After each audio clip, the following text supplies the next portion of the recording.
Yan, ganito lang guys yung hasaan natin. So bali ginawa ko lang to. Subukan natin. So, di siya ganun ka-perfect pero malaking bagay.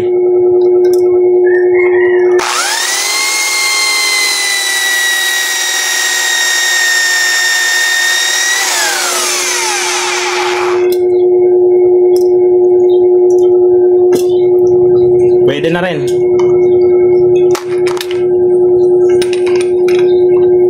Di pa siya saktong-sakto sa mga barrel natin guys. So bali pipinisin pa natin siya.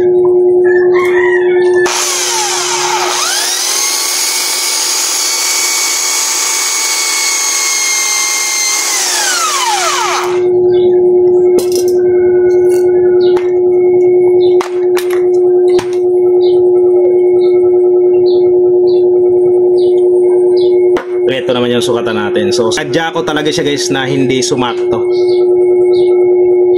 Mahigpit pa. Kahit sa walang raya, may raya yung sukatan natin eh. Kahit sa walang raya, medyo mahigpit pa rin to. Testingin natin pangalawa.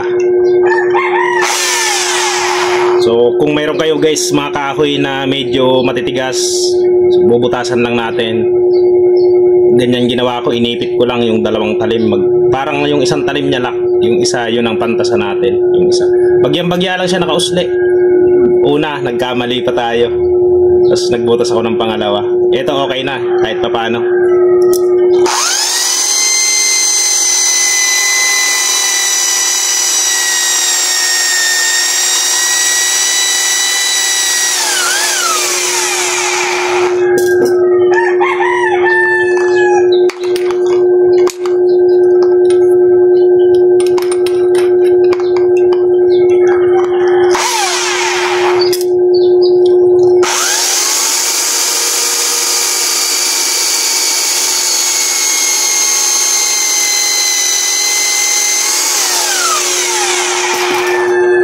Ayos.